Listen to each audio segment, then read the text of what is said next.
وبركاته.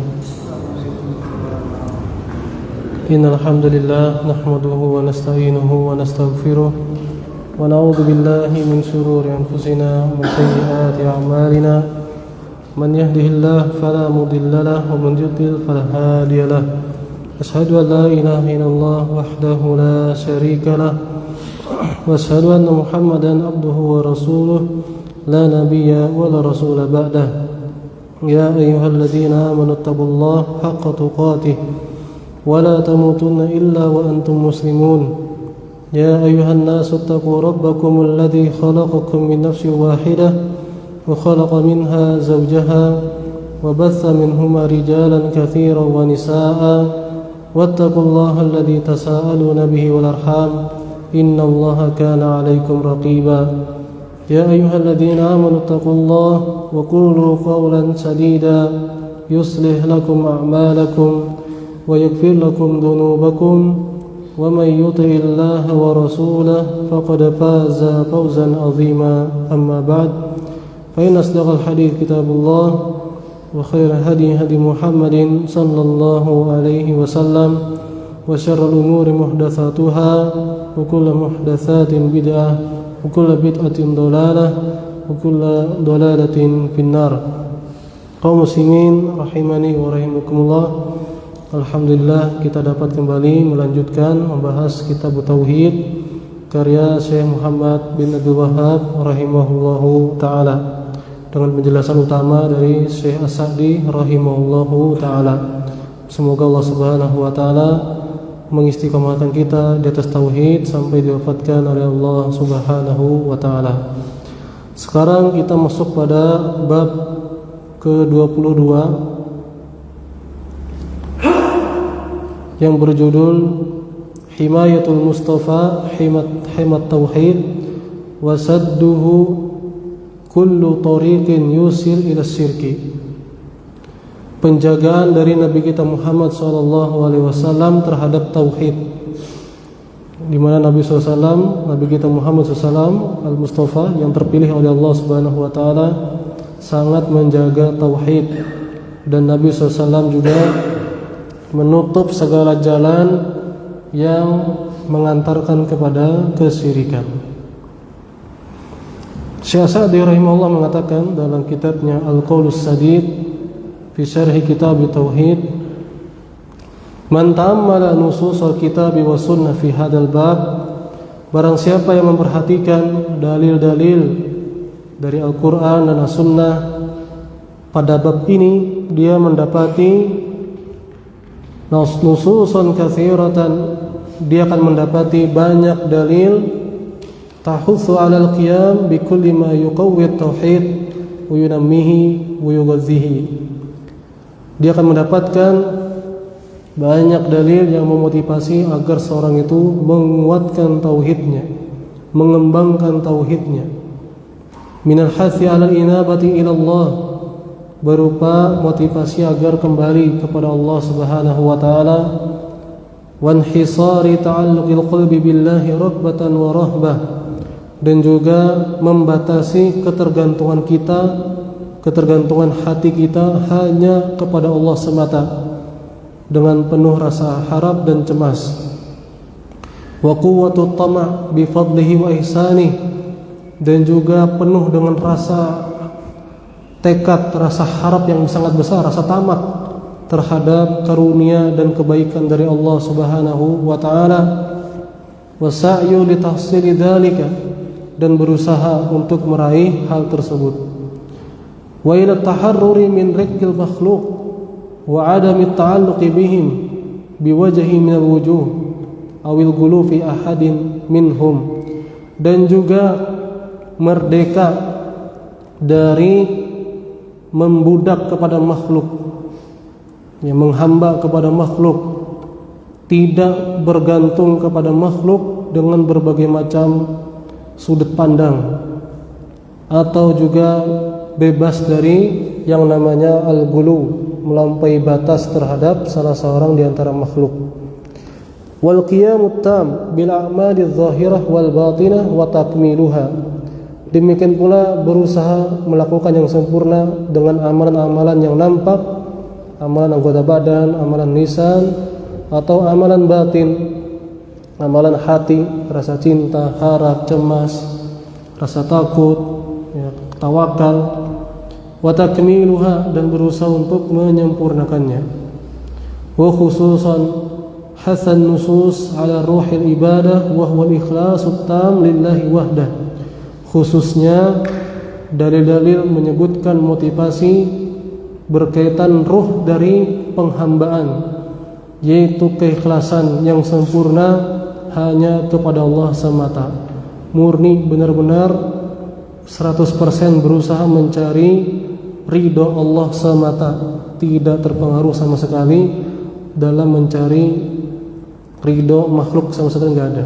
Ya, tidak ada mencari ridho makhluk sama sekali. Murni yang dia cari bagaimana penilaian Allah terhadap dirinya, yaitu berusaha agar Allah ridho kepada dirinya, agar Allah menerima amal ibadahnya. Thumma fi muqabalati dzalik naha an aqwalin wa af'alin fiha al-qulubil makhluqin. Setelah tadi banyak kita dapatkan dalil motivasi agar kita menguatkan hubungan kita kepada Allah Subhanahu wa taala, penghambaan kita kepada Allah Subhanahu wa taala. Sebaliknya banyak dalil yang menyebutkan larangan dari ucapan dan perbuatan yang terkandung di dalamnya bentuk al-ghulu, bentuk berlebihan terhadap makhluk. Wa naha 'anit tasabbuhi bil musyrikin, dan larangan dari menyerupai orang-orang musyrikin. Dilarang dari menyerupai, karena hal tersebut membuat seseorang akan condong kepada mereka. Wa naha an aqwalin wa af'alin yukhsha an yatawassal biha ila syirki, dan juga banyak dalil yang melarang dari ucapan dan perbuatan yang dikhawatirkan mengantarkannya kepada perbuatan kesyirikan. Kullu dzalika himayatun lit-tauhid.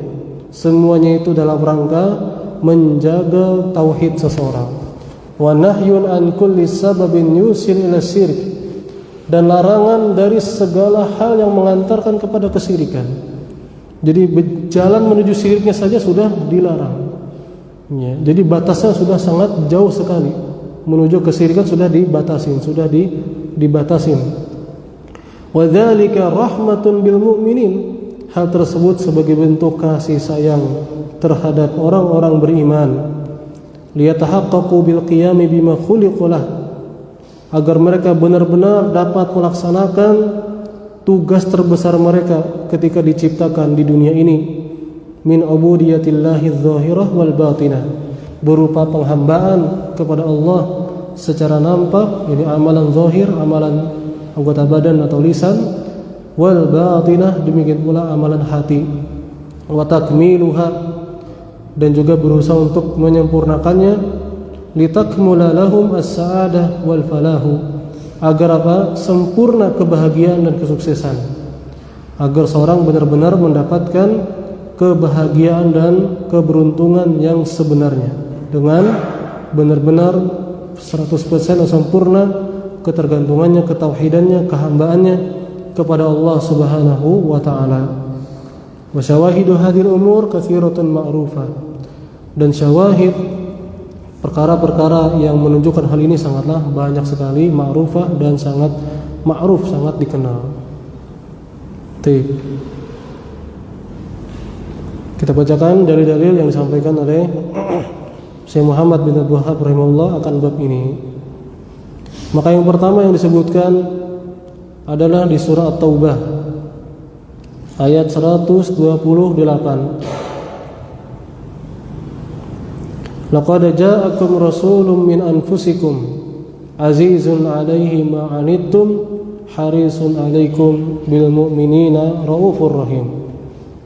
Sungguh telah datang kepada kalian seorang rasul dari diri kalian sendiri. Azizun 'alaihi ma 'anittum, terasa berat olehnya hal-hal yang membuat kalian berat.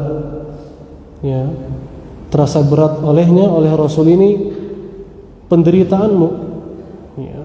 Harisun 'alaikum, dan dia sangat bersemangat untuk membuat kalian selamat, membuat kalian bahagia. Ya, Nabi SAW ya sangat semangat untuk kebaikan umatnya. Bil mu'minina raufur rahim, dan sangat berkasih sayang, lemah lembut kepada orang-orang yang beriman.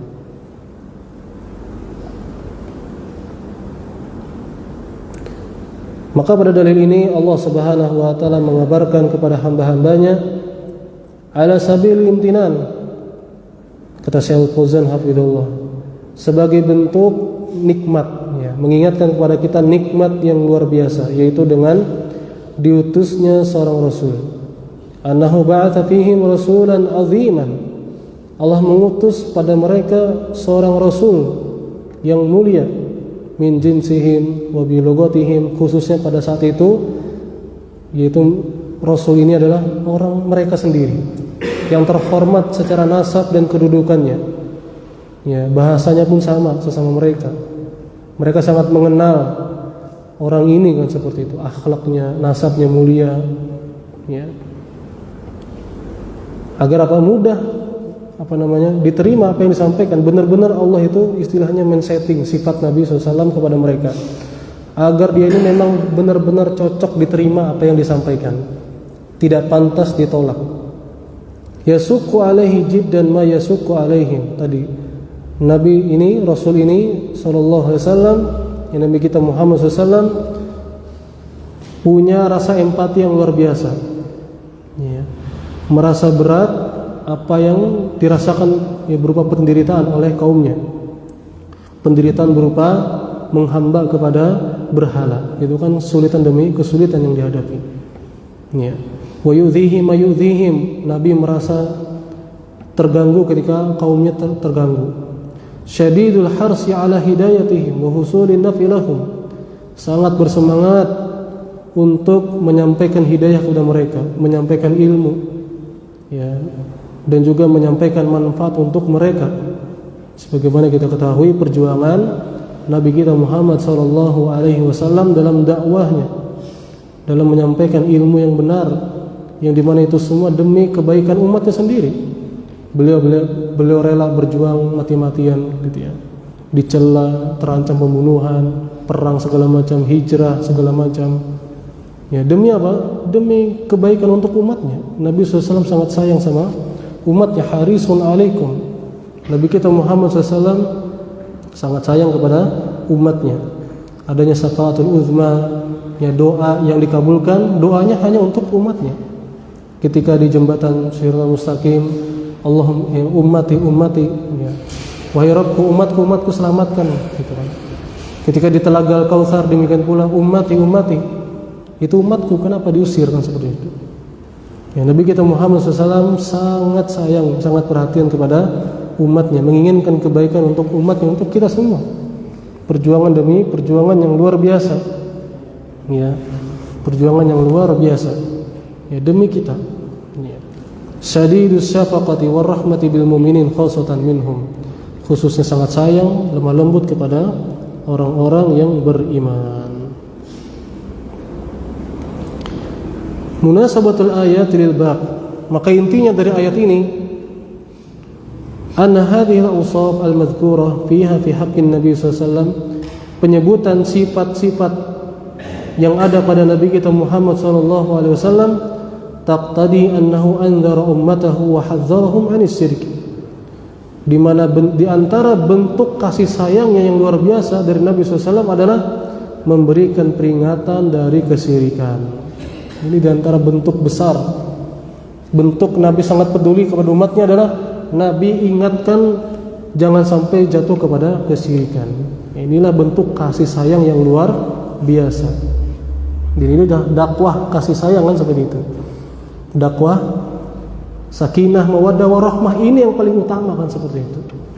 Agar mereka sakinah di atas tauhid, di atas iman, tidak di atas kesyirikan. Mawaddah, saling mencintai karena Allah Subhanahu wa taala, warahmah, berkasih sayang sesama di atas tauhid, kan gitu ya. Bentuk kasih sayang luar biasa.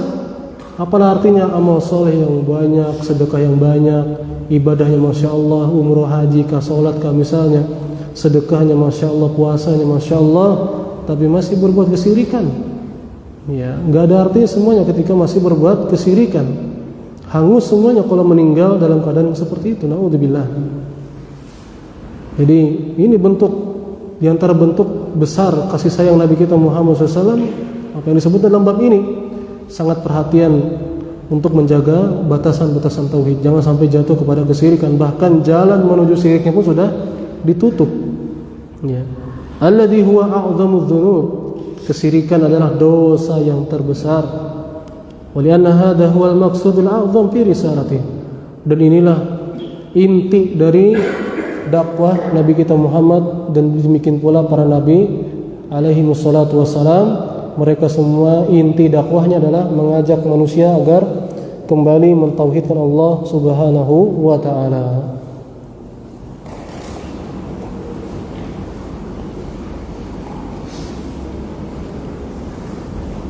Dan juga ulama menyebutkan, ya, sebagian ulama salaf menyebutkan kalau masalah, ya, ini bentuk perhatiannya gitu ya, bentuk kasih sayangnya, di mana diajarkan semuanya agar umatnya tidak kebingungan. Kalau masalah adab buang hajat saja dijelaskan secara sangat rinci gitu ya. Ya, maka tentu lebih utama lagi tentang tauhid, perkara yang sangat besar, pasti dijelaskan secara rinci.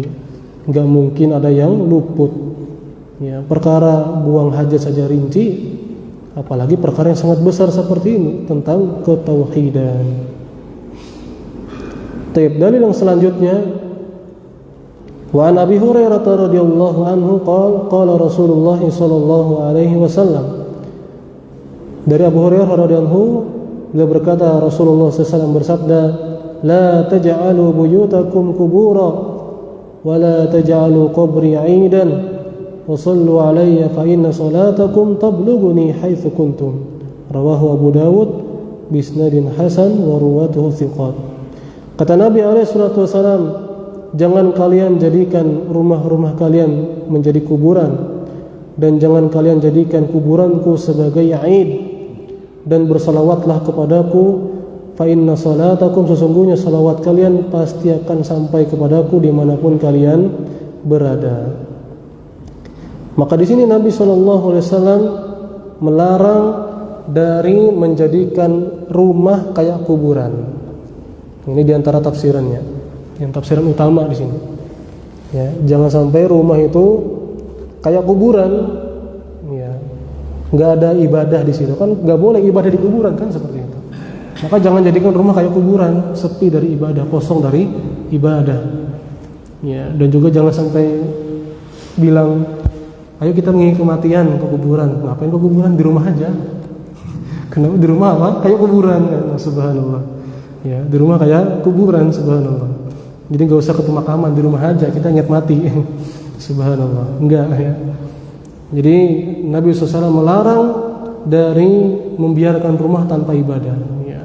Hendaklah diisi dengan ibadah. Makanya Nabi SAW menyebutkan salat yang paling afdal di rumah, kecuali ibadah wajib, salat wajib kan, seperti khusus untuk laki-laki.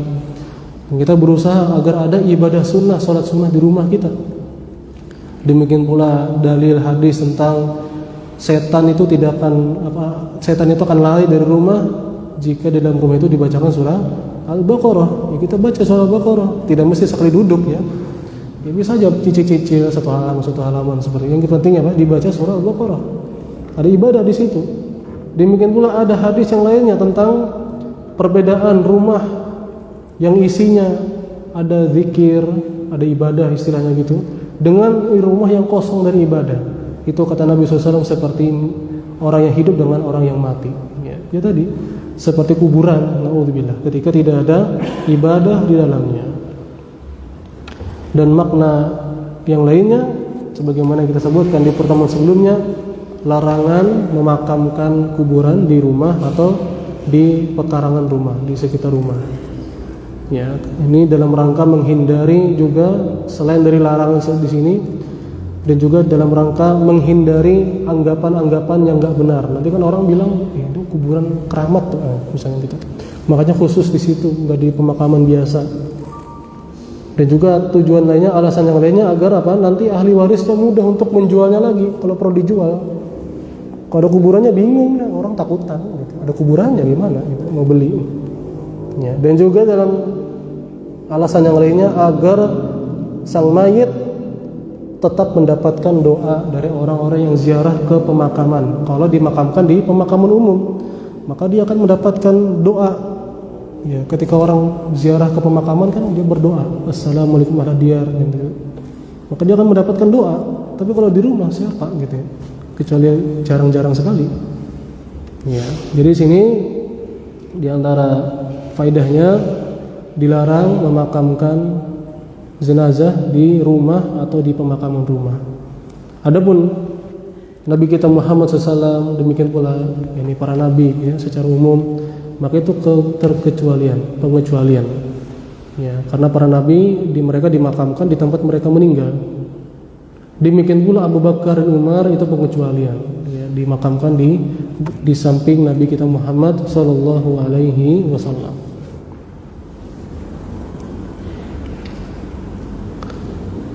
Jadi sekali lagi di antara faedah hadis tadi ya, yang disebutkan oleh Syekh Fauzan terutama di sini, jangan jadikan rumah seperti kuburan, kosong dari ibadah.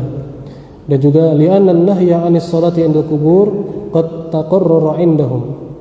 Dan juga sudah jelas sebagaimana yang kita bacakan beberapa pertemuan ini tentang larangan salat di kuburan atau di dekat sekali dengan kuburan. Ya, ini sudah sangat jelas sekali.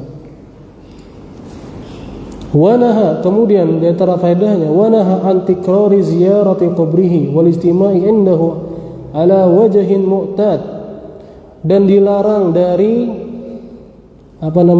berulang secara waktu, entah per pekan, entah per bulan, untuk ziarah kubur Nabi SAW.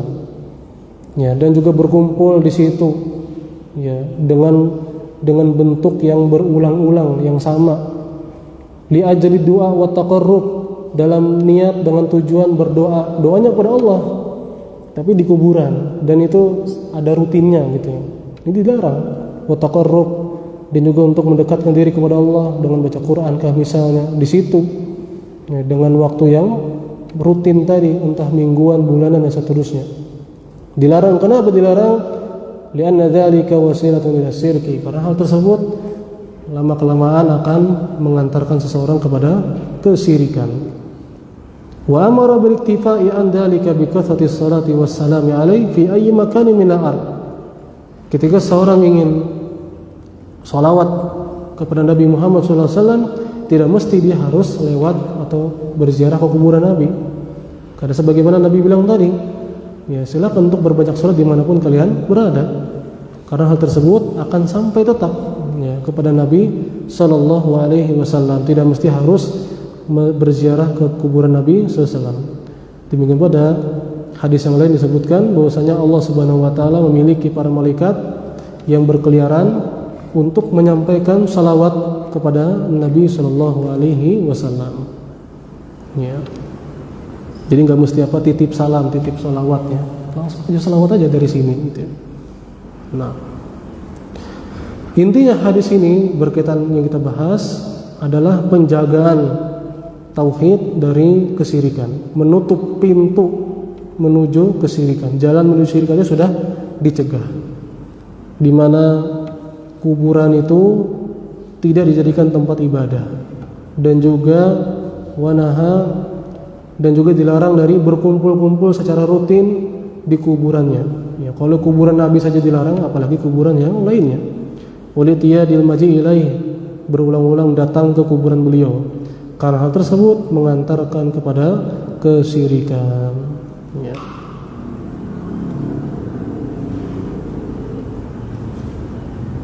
Jadi di antara faedah kata Syekh Fauzan, annahu la maziyata lil qurbi min qabrihi sallallahu alaihi wasallam. Jadi enggak ada keistimewaan ketika seorang itu berada di dekat kuburan Nabi sallallahu alaihi wasallam. Jangan merasa lebih berkah ya, tabaruk dengan kuburan kan seperti itu ya. Merasa lebih mantap ibadah lebih berpahala kalau ibadahnya dekat kuburan Nabi SAW, tidak. Ya. Maka tidak benar, apalagi kuburan yang lain. Itu pun juga tidak ada keistimewaannya. Kalau kuburan Nabi saja enggak, maka apalagi kuburan yang lainnya. Di antara faedah adalah al-man'u minas safar li ziyarati kubrihi sallallahu. Dilarang dari melakukan safar, perjalanan jauh yang niatnya cuma ingin ziarah kubur Nabi SAW, tidak. Ya, tidak dibolehkan bertujuan seperti itu. Ya, karena untuk ibadah, untuk taqarrub hanya 3 saja yang disebutkan. Itu Masjidil Haram, Masjid Nabawi, dan juga Masjidil Aqsa. Ya. Demikian pula yang disebutkan baru-baru ini oleh Syekh Shalih Suhaimi hafizullah, mufti kota Madinah. Di antara bid'ah adalah, ya, sebagaimana yang di sini adalah ketika umroh misalnya jangan rutin ziarah kubur Nabi SAW. Seperti misalnya setiap tuntung sholat, setiap habis sholat kan dekat ya kuburannya, setiap habis sholat muter sana, setiap habis sholat ke sini, rutin, nggak boleh seperti itu. Ya, demikian pula misalnya habis subuh, setiap habis subuh ke sana gitu, nggak boleh. Ya. Nggak boleh sampai jadikan rutinitas. Dilarang oleh Nabi Sallallahu Alaihi Wasallam di sini. Dalil yang selanjutnya yang disebutkan oleh Syekh Muhammad bin Abdul Wahhab rahimahullah tentang bab ini. Wa an Ali bin Al-Husain, dari Ali bin Al-Husain, cucunya Ali bin Abi Thalib radhiyallahu anhu, annahu ra'a rajulan yaji'u ila furjatin kanat inda kubrin Nabi sallallahu alaihi wasallam. Bahwasanya cucunya Ali bin Abi Thalib melihat, ya, yang namanya Ali juga, beliau melihat ada orang datang dan masuk ke celah kuburan Nabi SAW, maksudnya ke daerah gitu ya, ada mungkin sudah ada penutupnya, ada temboknya, dia masuk di situ, ya, ada lubang masuk ke area kuburan Nabi SAW. Fayadkhul fiha fayad'u, kemudian dia berdoa di situ, berdoa kepada Allah. Ya, ini tadi merasa lebih afdal di situ, lebih mustajab doanya misalnya. Ini sebagaimana yang sudah kita bahas babnya kan gitu ya. Larangan dari ibadah di kuburan. Ibadah kepada Allah di kuburan tadi, itu pun sudah dilarang. Gimana kalau nyembah kuburannya? Fanahahu, maka Ali bin Husain ini melarangnya. Ya, melarangnya, mengingkarinya. Dan beliau menyampaikan, ya, Ali bin Al-Husain berkata radhiyallahu anhu, ala uhadditsukum haditsan, maukah engkau kusampaikan sebuah hadis, sami'tuhu an min abi, yang kudengarkan dari ayahku yaitu Al-Husain, dari jaddi, dari kakekku yaitu Ali bin Abi Thalib, an Rasulullah SAW, dari Rasulullah SAW. Ya, dilihat sini ya, perawinya Habib seberataan, Ali, Husain, Ali bin Abi Thalib, Rasulullah SAW. Ya, keturunan Nabi SAW. Insyaallah.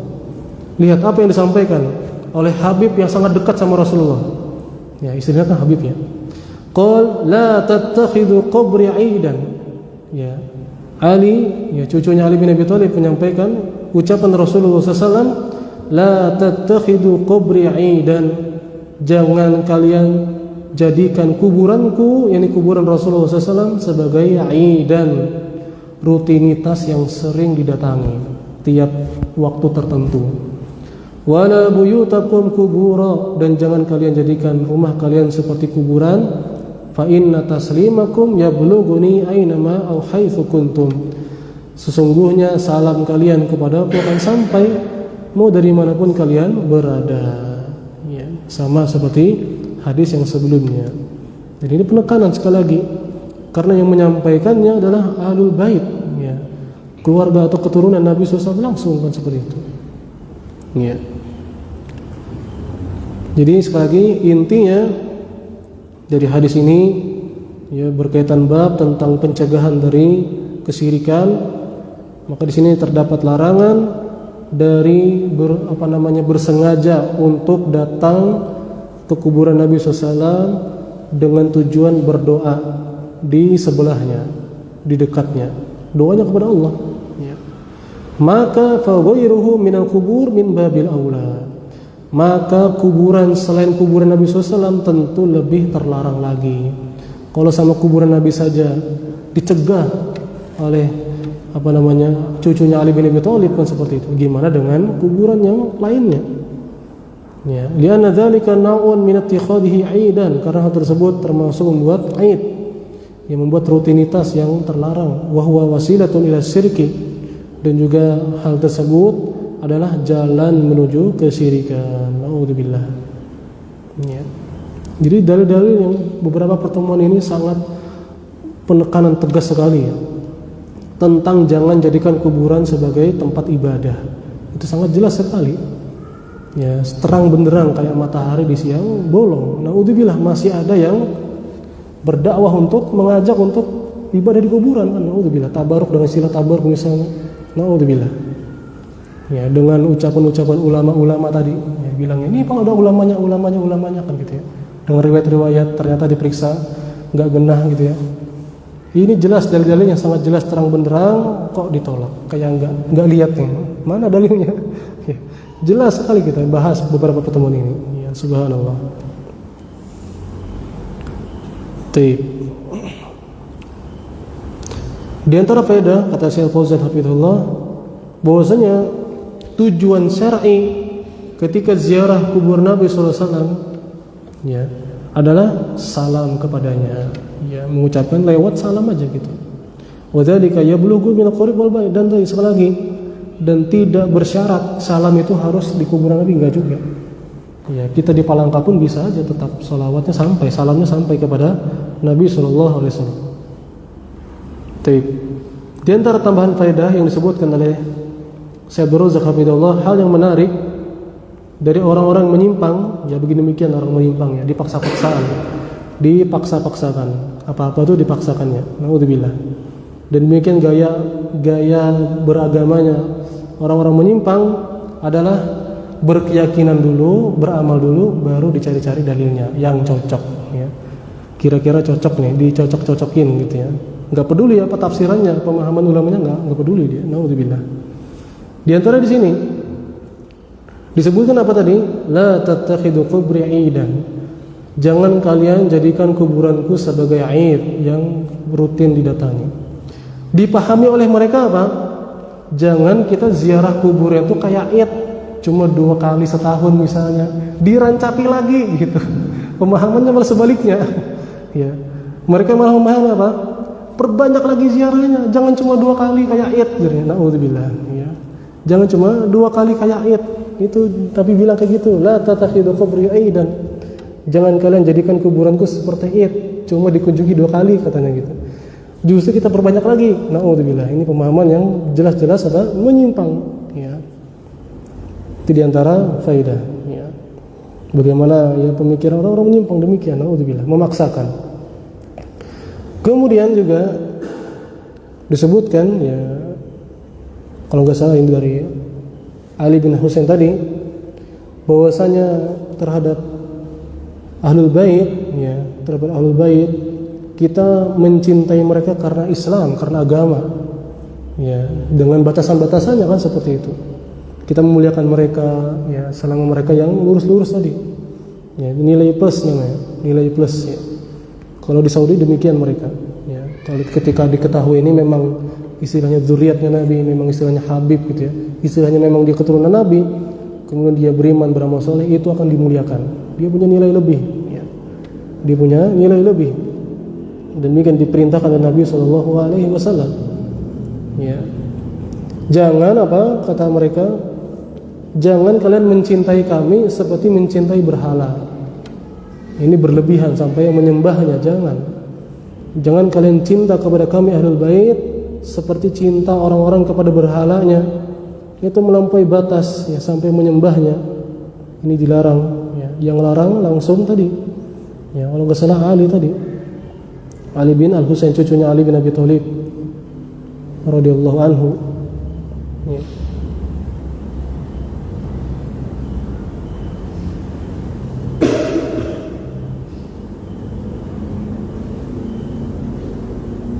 Nah ini, benar itu ucapan dari Ali bin Husain yang disebut oleh Az-Zahabi rahimahullah dalam Syiar A'lamin Nubala.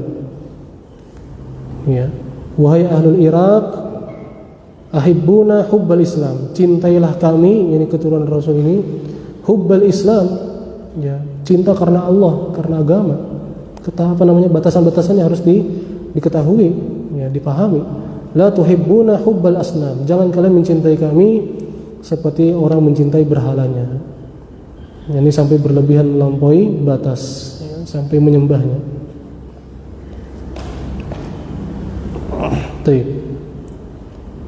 Itulah ya bab ini selesai dari dalil yang disebutkan kita bacakan, ya, tentang bahwasanya Nabi kita Muhammad SAW sangat sayang kepada umatnya, dan diantara bentuk kasih sayang terbesar adalah mencegah umatnya dari jatuh kepada kesyirikan.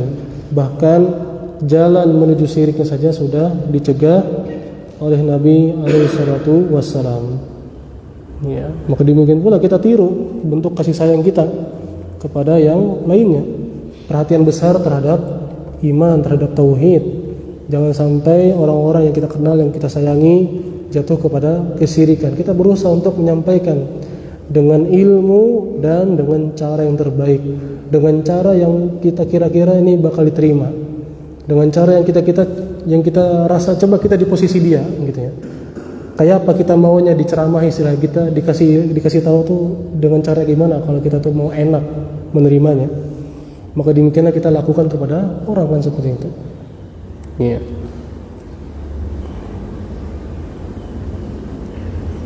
Tip.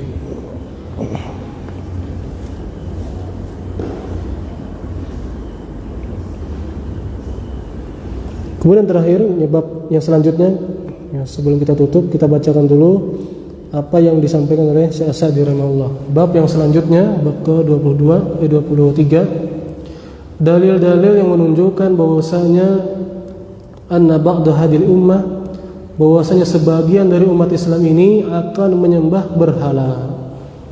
Dan berhala itu macam-macam tadi, ya. Tidak mesti pohon, batu, ya, sebuah bangunan, tidak. Kuburan pun juga. Ya.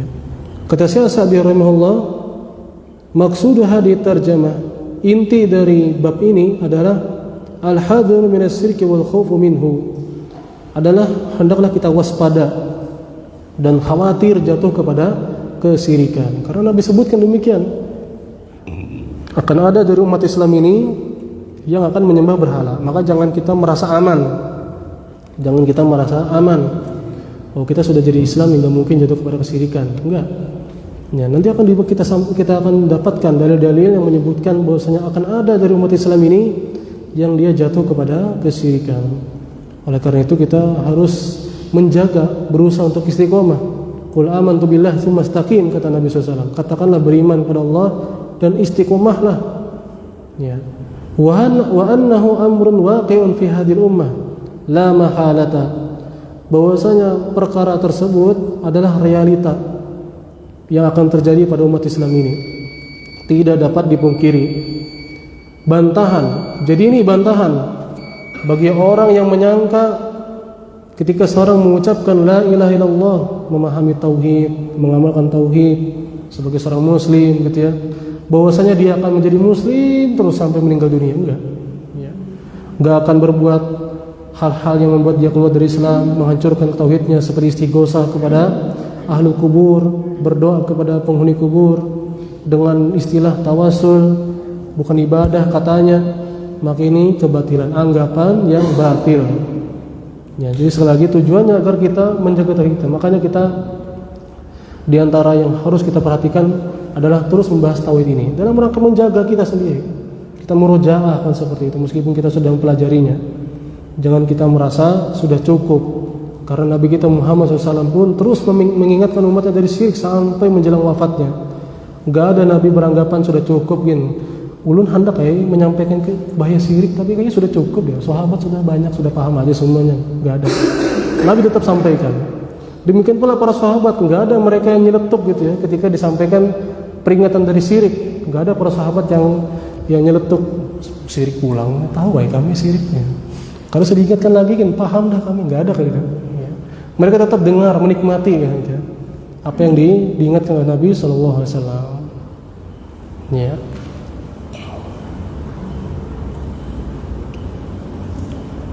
Di antara faedah juga kata Syekh Sa'di rahimahullah, tidak cukup seorang itu sekedar mengaku sebagai seorang muslim. Betapa banyak orang ngaku muslim tapi ternyata dia prakteknya adalah pelaku kesyirikan atau ateis, atau jelas-jelas dia di atas kekufuran atau dia kemunafikan. Maka al-ibrah, tolak ukur nilai adalah ruhuddin, ya, berkaitan ruh agama, hakikatnya, amalnya, buktinya. La mujarradal asami wal alfat, bukan sekedar nama saja, bukan sekedar pengakuan semata tanpa bukti. Ya, jangan, kalau istilah di kita ya, jangan sampai cuma KTP sebagai seorang muslim saja, tapi harus dia mengilmui dan mengamalkan ajaran Islam ini, terutama tentang tauhid. Demikian kita bawakan, semoga Allah Subhanahu wa taala selalu memberi kita ilmu yang bermanfaat dan pertolongan untuk mengamalkannya sampai diwafatkan oleh Allah Subhanahu wa taala. Subhanakallah bihamdik, asyhadu an la ilaha illa anta, astaghfiruka wa atubu ilaik. Assalamualaikum warahmatullahi wabarakatuh.